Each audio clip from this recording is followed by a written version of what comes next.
The Eternal Feast. Elena received the invitation on a cold autumn evening. A gold-embossed card slipped under her door. It was old-fashioned, handwritten in flowing cursive. You are cordially invited to the annual feast at Blackwood Manor. Dress in black. Arrive at midnight. A carriage will await you. Elena had never heard of Blackwood Manor, nor did she know the sender.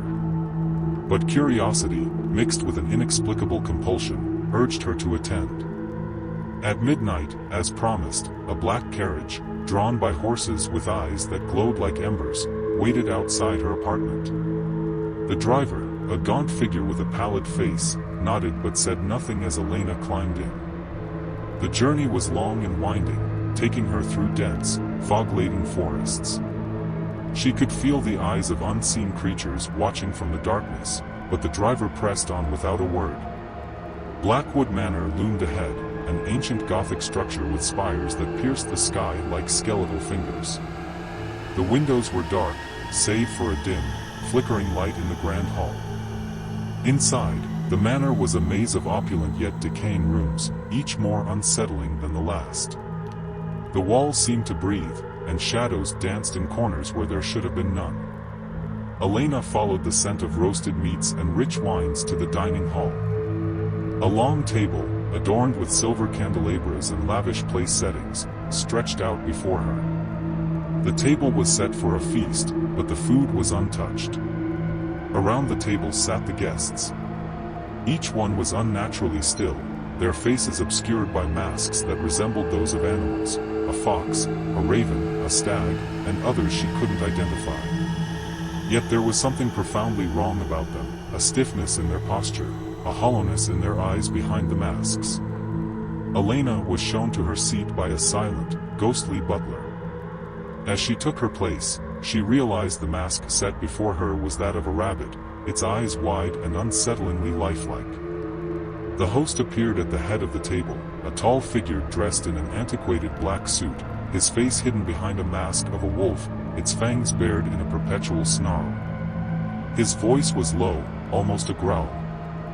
Welcome, dear guests, to the Eternal Feast. Tonight, we dine on memories. Elena felt an icy chill creep down her spine. She wanted to leave, but her body refused to move. As the host raised his glass, the others followed suit, and a strange ritual began. Each course of the meal was served in silence, and with each bite, Elena felt a part of her being drained away. Memories of her childhood, her first love, her greatest fears, they all dissolved into nothingness as she consumed the cursed food. The others, too, seemed to fade, their forms growing less distinct with each passing moment. It wasn't long before Elena realized the truth. The feast was a trap, and the guests were feeding on each other's souls, leaving behind only hollow shells. As the final course was served, a decadent dessert that oozed with a sickly sweetness, the host removed his mask. Elena gasped in horror as she saw his face was nothing but a black void, a gaping maw of endless hunger. Your time has come, the host intoned, and the other guests turned their masked faces towards Elena, their eyes now glowing with a malevolent light.